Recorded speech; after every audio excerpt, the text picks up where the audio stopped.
All right, everybody, I am back again with another special review.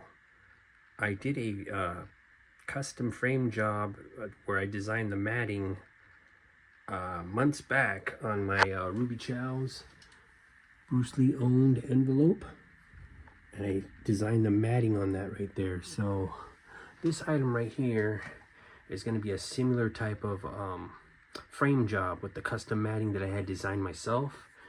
And this particular item I have been wanting for nearly 10 years.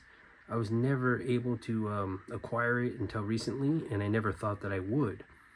After seeing it on Charles Russo's The Striking Distance Facebook page in 2016, I had seen that Bruce signed this document and it gave it back to Barney Scullin, one of his friends and students from Oakland in 1965 or 64.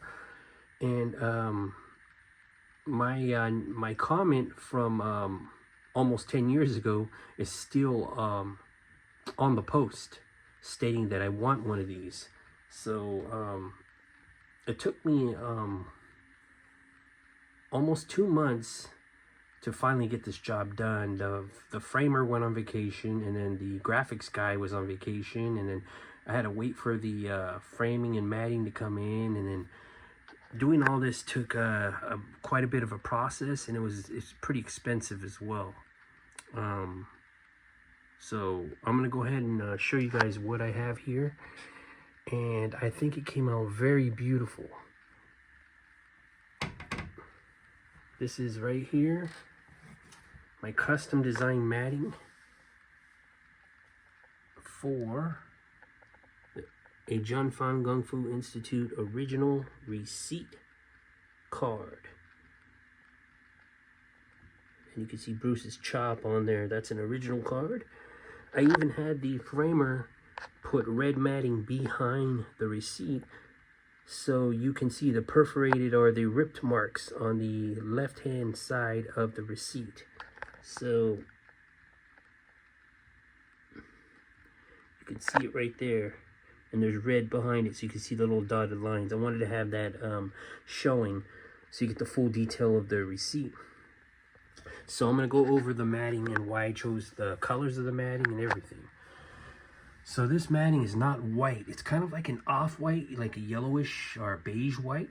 And the reason I chose this matting right here is because if you look at a lot of the Jun Fan Gung Fu Institute membership cards and certificates, a lot of them have an off-white color, like they start yellowing from age. So I didn't want to get stark white because it looks too new. I mean, there is some business cards that were kept in the boxes since the 60s that are like pretty much stark white, but majority of them turn out looking like this. So I wanted to give it that vintage, you know, Jun Fan Gung Fu Institute certificate business card artifact look. And if you look closely, the paper's got kind of like it's got like fibers in it, like I've seen in some of the cards. So I thought that was cool, and I wanted to add a picture of Bruce and Dan Inosanto. I got this from the Steve Courage Dan Inosanto signature series portfolio, and I just scanned it to 600 dpi. So I'm not using the one from the actual portfolio. I made a scan of it, so it's high resolution, it's clean looking, and I wanted that as the photo. Bruce and Dan Inosanto in 1967 at the LA Jun Fan Gung Fu Institute, and Bruce has the black pointer stick demonstrating where Dan should be on center line. And I wanted to have the Jun Fan Gung Fu Institute yin yang symbol with the same font as the card. You see that? And the Chinese characters, Jun Fan Gung Fu Institute right here. Now these graphics on there are metallic, so I wanted it to look just like the business cards. I mean the business cards, but this Jun Fan Gung Fu Institute receipt, I wanted it to look identical to that, so it matches. Because the pearl card, the colors are flipped around. The red is over here and the gold is on this side, and the gold is over here and the red's over there. So I wanted to do it a little different. And if you notice the Pro card later on, Bruce adds the using no way as way, having no limitation as limitation in Chinese, going around the yin yang. In this era, when the receipt was made in Seattle, they didn't have that. So a lot of people don't know that, and I wanted to point that out as to why I did that with my matting, because people are going to wonder why the Chinese characters are not around the yin yang. So yeah, that is not printed on graphics. That is real metallic, like a metallic gold and red and gloss red. I did not want it printed on where it looks brown. It just wouldn't look right. And came out beautiful, I believe. And I wanted to have Bruce Lee's signature on the bottom to make it look like the membership card. So instead of having this graphics put on, I had this autograph laser engraved, so it looks like a real autograph. And then I had a micro pen, and I went over the autograph with a micro pen to look like it was really signed, like a real signature. And there's the dragon loom sign. And above that is Bruce Lee, one of 3 of Bruce Lee's chops. This is the one that he usually used on the Jianfan Kung Fu Institute certificates, the Bruce Lee's Tao of Kung Fu certificates, and the Jeet Kune Do certificates. He usually uses this bigger block chop. The little rectangle one down there is usually for the receipt or the membership booklet, ranking booklet. So I could have put the loom sign on the chop, but I wanted to show the full detail of each, and Bruce did not always put the loom sign over the chop. He sometimes had them separate, so I wanted to show full detail of them. And I chose a gloss black, and this is a metal frame. I chose gloss black metal frame because I like the metal over the wood, and if you look at majority of what's on here, it's black, the text. So I thought that would contrast well, and plus I've had quite a bit of frames in gold already, so I want to try something different. And that's not a matte black, it's a gloss black, and it looks, I think it came out very beautiful.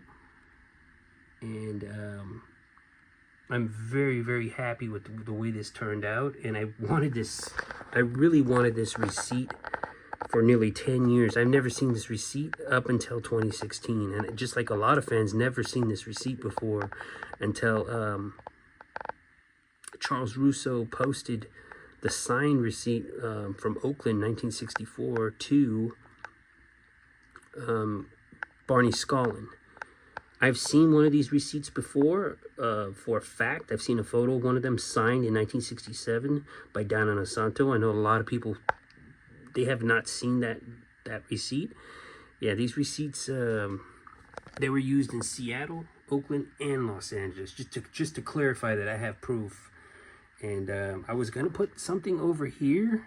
I was going to put like the Jeet Kune Do Chinese characters here, but I decided not to. Because one, it just looks too distracting, like all Chinese letters here, here, and here, and then on the bottom, it just takes your eyes away from the images. And also, on Bruce's certificates, usually it's like plain on one side with some text in the middle, and then off to the right is where the chop and the dragon sign, Gung sign is. So yeah, and I even had to pick the Bruce Lee autograph, which one I thought that looked really nicely signed. And I had the line right there, and the autograph put over the line. It wasn't all one piece. So yeah, I thought I would share this with you guys. It took a few months to get this done, but it was well worth it. And I'm very happy with the results, how this came out. And I look forward to doing more custom matting for, like I said, for artifacts, important items in my collection. So there it is right there, the Jianfan Kung Fu Institute framed and custom matted receipt card. Thank you for watching.